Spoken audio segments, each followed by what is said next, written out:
Hi, I'm Scott, and this is the story of how I proposed to my sweet Caroline.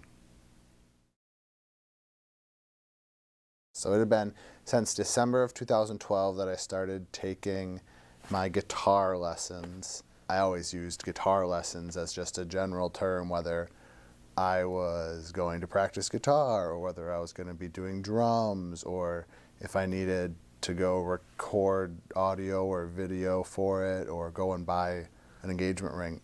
I was always taking guitar lessons, and then one day Caroline found drumsticks in my trunk.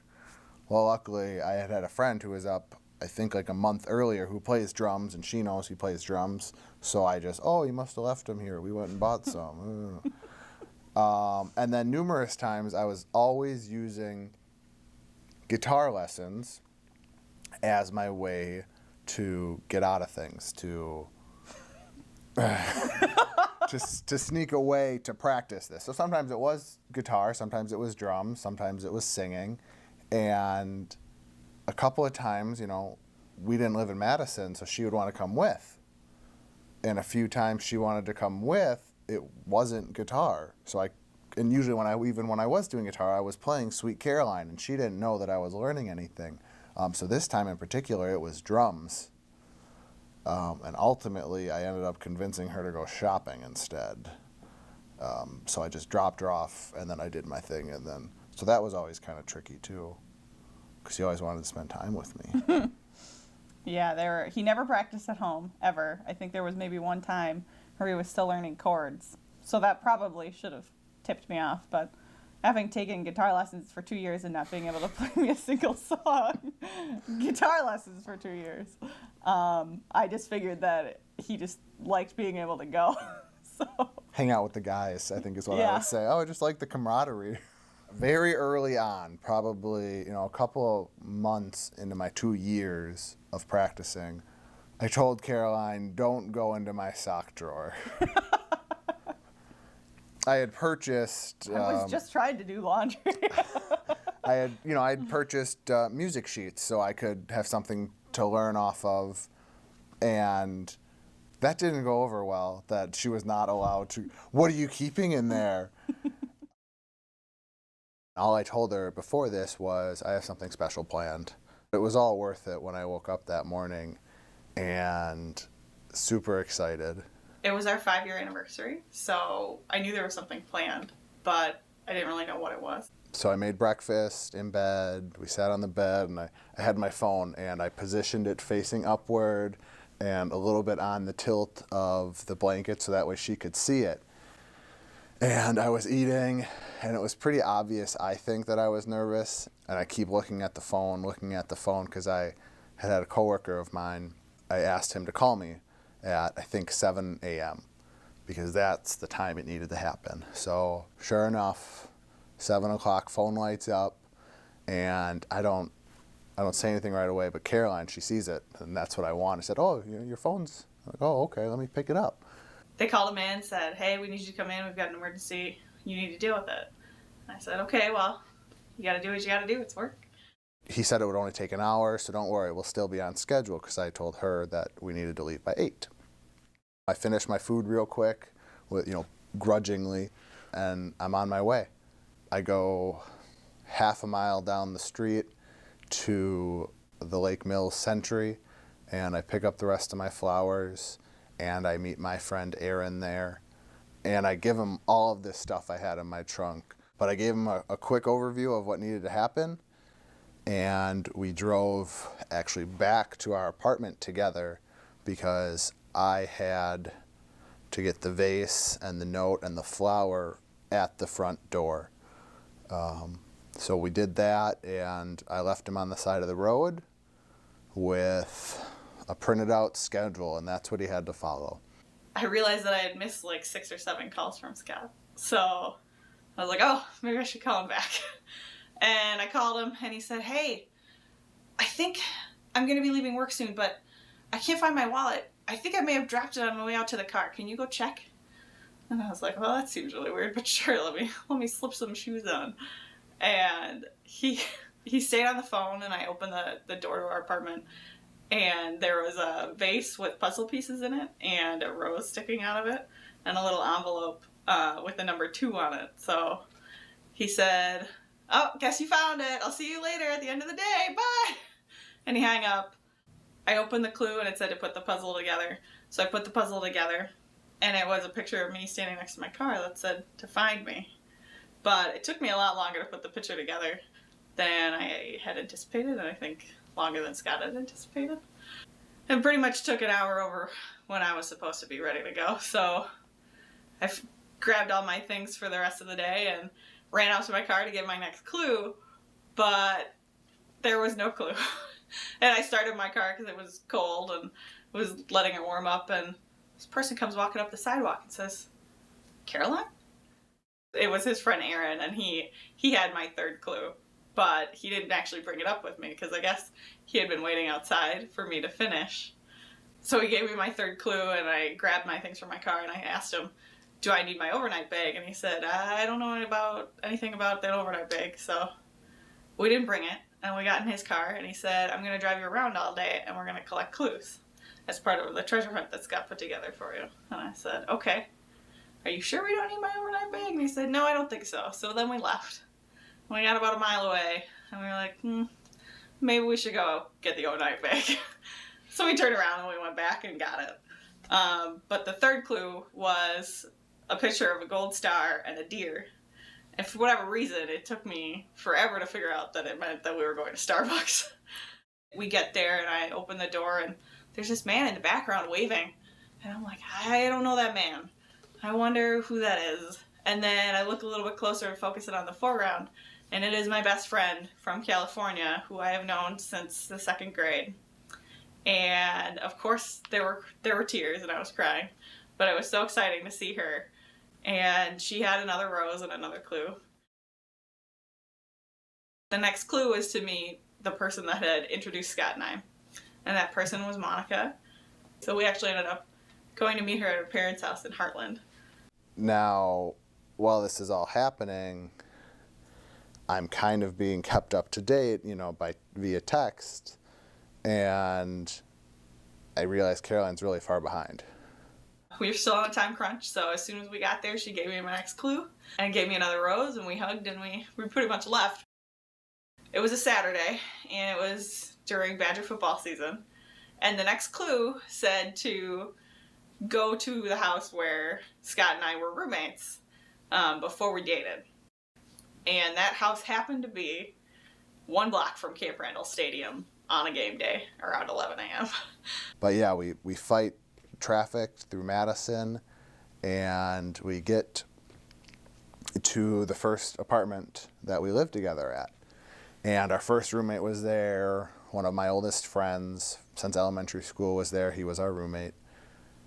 And I give him a rose and a letter, and I explain what I want to do. And I have this little $18 camera that I bought at Walmart. And I'm like, "Hey, can we set this up somewhere?" So we go, and, where a whole bunch of people are drinking at, 10 a.m. because it's game day. And we take one of the recycled 24-pack of Miller Lite. And we're like, all right, well, maybe if we cut a hole in here, we can just kind of set it up, and it'll seem like it's just trash on the side. And everyone pretty much said that was stupid. So we ended up getting some cell phone footage of that.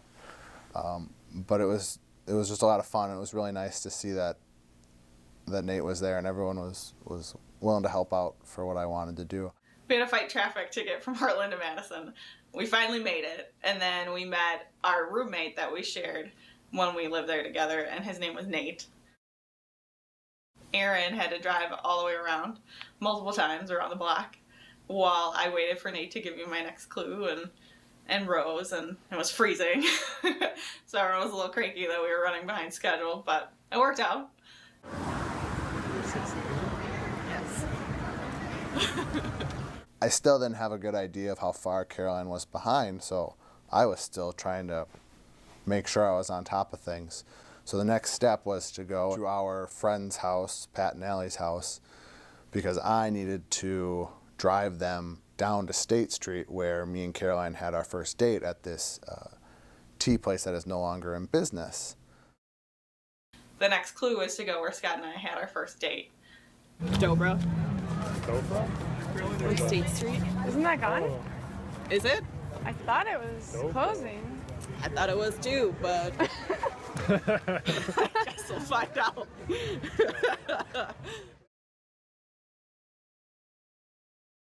We just got through the pedestrian traffic and we found our best couple friend waiting outside.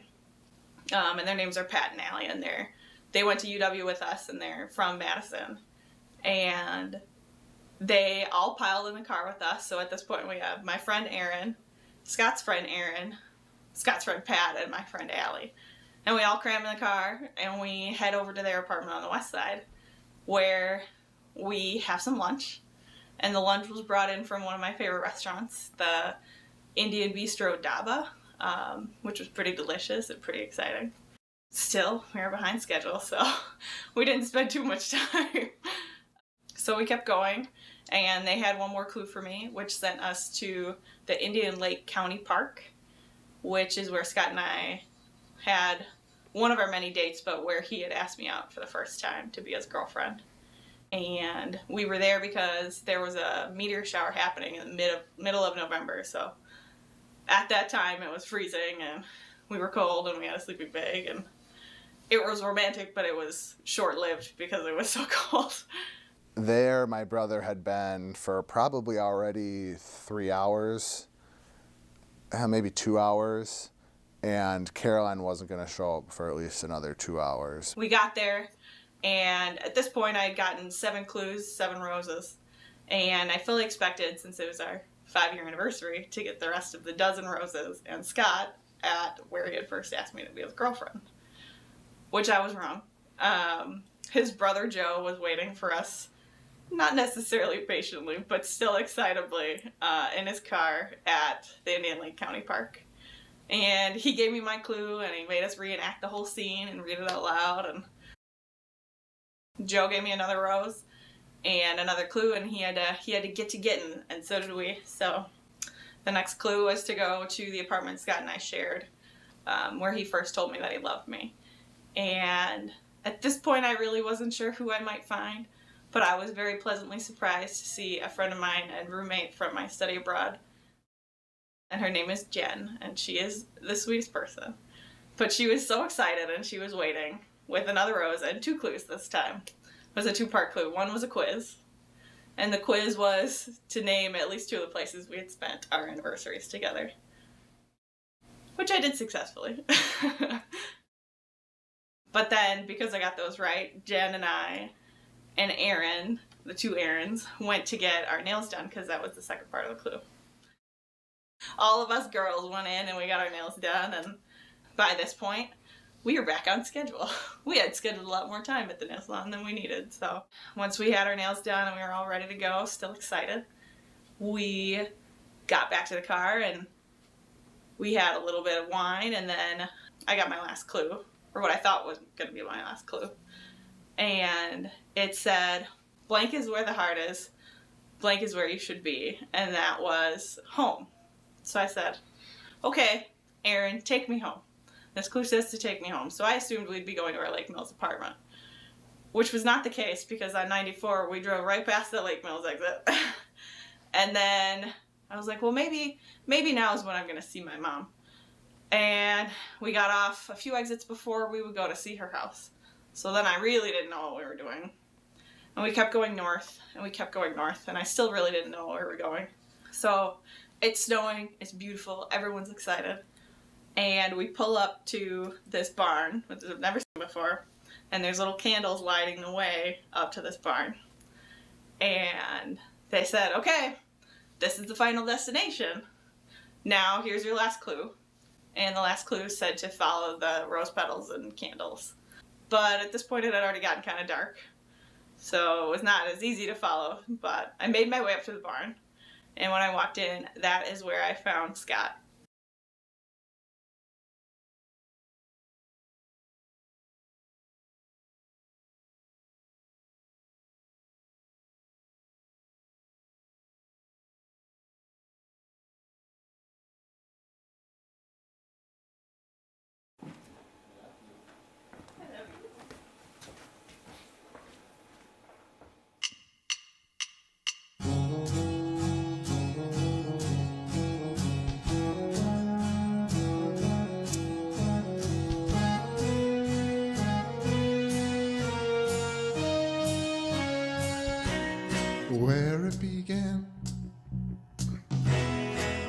can't begin to know it, but then I know it's growing strong.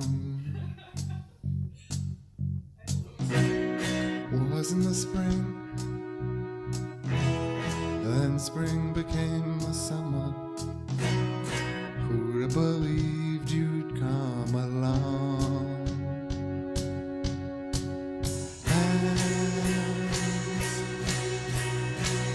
touching hands, reaching out, touching me, touching you. Sweet Caroline, good times never seem so good. I've been inclined to believe they never would, but now I look at the night and it don't seem so lonely. We fill it up with only two. And when I hurt, hurting runs off my shoulders. How can I hurt when holding you? Warm, touching warm, reaching out, touching me, touching you. Sweet Caroline, good times never seem so good. I've been inclined to believe they never would. Oh no, no.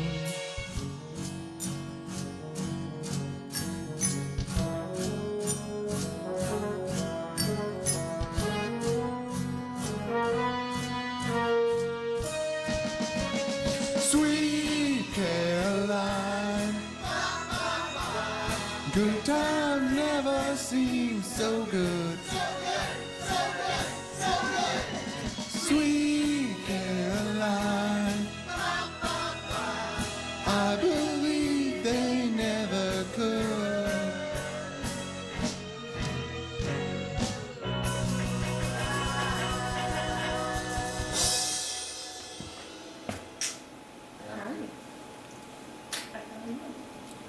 You're freezing.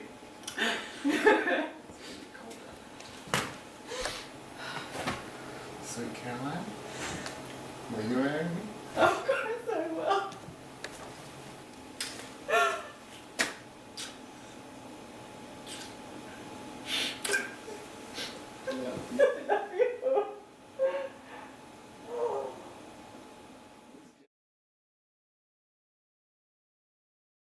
The whole scene was just very romantic. After some ugly crying, he he did propose and open the box upside down on the barn floor, but the ring didn't fall out, so that was good. And of course, I said that I would be happy to marry him. In the rush of things, he did tell me that the barn was in fact our barn, and he had bought the house and the property that the barn sat on. So it was all very exciting, but really overwhelming. And after such a long day, it was just so exciting.